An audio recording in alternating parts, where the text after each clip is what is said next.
तो दुनिया का पहला बड़ा एआई रेगुलेशन, ये साइबर सुरक्षा जैसी मुश्किल चुनौती से आखिर कैसे निपटता है? चलिए आज इसी पर बात करते हैं। ये सब यूरोपीय कमीशन की एक बहुत ही अहम रिपोर्ट पर आधारित है। देखिए, एआई हमारी दुनिया तो बदल ही रहा है, ये तो हम सब जानते हैं। लेकिन जैसे जैसे ये और पावरफुल होता जा रहा है ना, ये अपने साथ कुछ ऐसे नए अदृश्य खतरे भी ला रहा है जिनके बारे में हमने पहले सोचा भी नहीं था। तो असली सवाल अब ये है कि हम इसे इन खतरों से बचाएं तो बचाएं कैसे? अच्छा, तो चलिए अब इसमें थोड़ा और गहराई से उतरते हैं।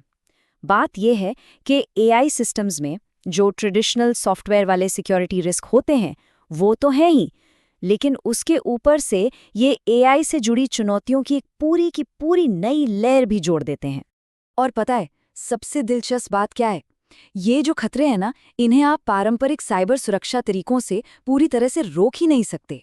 जैसे कि मान लीजिए डेटा पॉइजनिंग, जिसमें ट्रेनिंग डेटा के साथ ही छेड़छाड़ कर दी जाती है, या फिर एडवर्सेरियल अटैक्स, जो खास तौर पर एआई को धोखा देने के लिए ही बनाए जाते हैं। ये सब एआई के लिए बिल्कुल ही नए किस्म के खतरे हैं। तो अब इन नई चुनौतियों से निपटने के लिए ही यूरोपीय संघ ने एआई एक्ट पेश किया है। आप कह सकते हैं कि ये इस नई टेक्नोलॉजिकल दुनिया के लिए एक रूल बुक बनाने की एक बहुत बड़ी, एक ऐतिहासिक कोशिश है। देखिए, इस कानून का मकसद बस एक ऐसा फ्रेमवर्क बनाना है जिससे ये पक्का हो सके कि एआई भरोसेमंद तो हो ही, साथ ही हर तरह के खतरों से सुरक्षित भी रहे। असल में देखा जाए तो ये आर्टिफिशियल इंटेलिजेंस के भविष्य को शेप देने की एक बहुत बड़ी कोशिश है। हाँ, पर एक बात समझना बहुत जरूरी है। ये जो रेगुलेशंस है, ये हर तरह के एआई के लिए नहीं है। नहीं, इसका मेन फोकस सिर्फ हाई रिस्क वाले एआई सिस्टम्स पर है। मतलब वो एप्लीकेशंस जहां लोगों की हेल्थ, उनकी सेफ्टी और उनके अधिकारों के लिए सबसे ज्यादा खतरा हो सकता है। और बस यहीं पर इस रिपोर्ट का सबसे बड़ा, सबसे मुख्य आइडिया सामने आता है। ये एआई को सिक्योर करने के तरीके को देखने का एक बिल्कुल ही नया नजरिया है, एक फंडामेंटल शिफ्ट। चलिए इसको एक उदाहरण से समझते हैं। एक एआई मॉडल क्या होता है? ये किसी भी एआई एप्लीकेशन का पावरफुल दिमाग या कह लीजिए इंजन होता है। इसे आप एक फॉर्मूला 1 कार के इंजन की तरह सोच सकते हैं, बहुत ही ज्यादा केपेबल, लेकिन अकेले में ये काफी वल्नरेबल यानी असुरक्षित होता है। तो फिर एआई सिस्टम क्या है? वेल, एआई सिस्टम सिर्फ वो इंजन नहीं, बल्कि पूरी की पूरी कार है। इसमें chassis, data pipeline, access control, user interface सब कुछ आ जाता है। ये वो पूरा का पूरा ढांचा है जो उस मॉडल को असल दुनिया में सेफली काम करने में मदद करता है। और यही ईयू एआई एक्ट का सबसे जरूरी टेक अवे है कि जो साइबर सुरक्षा की जरूरत है, वो सीधे एआई मॉडल पर नहीं, बल्कि पूरे एआई सिस्टम पर लागू होती है। दूसरे शब्दों में कहें तो सोच सिर्फ इंजन को बचाने की नहीं है, सोच है पूरी की पूरी रेस कार को सुरक्षित बनाने की। तो सवाल ये उठता है कि इस सिस्टम फर्स्ट अप्रोच को अमल में लाया कैसे जाए। इसके लिए रिपोर्ट में 4 बहुत ही जरूरी गाइडिंग प्रिंसिपल्स बताए गए हैं।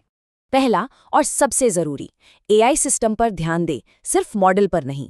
दूसरा, सिस्टम के डिजाइन और वो किस कॉन्टेक्स्ट में काम करेगा, उसके आधार पर जोखिमों को पहचाने और उन्हें कम करे। तीसरा, जो पहले से आजमाए हुए साइबर सिक्योरिटी के तरीके हैं, उन्हें एआई के लिए बने नए कंट्रोल्स के साथ मिलाकर इस्तेमाल करें। और चौथा, इस बात को माने कि अकेले एआई मॉडल को सिक्योर करने की अपनी लिमिट्स हैं। ये चारों सिद्धांत एक दूसरे से जुड़े हुए हैं और मिलकर एक मजबूत सिक्योरिटी स्ट्रैटेजी बनाते हैं। लेकिन रुकिए, यहाँ एक रियलिटी चेक भी है। रिपोर्ट एआई सिक्योरिटी में जो आज की चुनौतियाँ और लिमिटेशंस हैं, उनका एक बहुत ही ईमानदार आकलन भी करती है। और देखिए, सच्चाई ये है कि अलग अलग एआई मॉडल्स को सिक्योर करने की हमारी जो काबिलियत है, उसकी अपनी सीमाएं हैं। खासकर जब बात नई उभरती हुई एआई टेक्नोलॉजीज़ की हो। जो सबसे एडवांस्ड एआई मॉडल्स हैं, उन्हें सीधे तौर पर सिक्योर करना, ये अभी भी एक एक्टिव रिसर्च का एरिया है। तो इसका मतलब क्या हुआ? इसका मतलब ये है कि ज़्यादातर मामलों में पूरे सिस्टम के लेवल पर सिक्योरिटी मेजर्स लगाकर नियमों का पालन किया जा सकता है। लेकिन कुछ बहुत ही ज़्यादा हाई रिस्क वाले सिस्टम्स जो एकदम नई एआई तकनीक का इस्तेमाल कर रहे हैं, उनके लिए हो सकता है कि जो मौजूदा उपाय हैं वो उनकी सेफ्टी साबित करने के लिए काफ़ी ना हो। तो आखिर में ये सब हमें एक बहुत ही बड़े सवाल पर लाकर छोड़ देता है। बेहतर से बेहतर एआई बनाने की इस दौड़ में हम ये कैसे पक्का करें कि हम सुरक्षित एआई भी बना रहे हैं? इनोवेशन और सेफ्टी के बीच का ये जो बैलेंस है, ये एक ऐसी चुनौती है जिस पर हमें लगातार सोचते रहने की ज़रूरत है।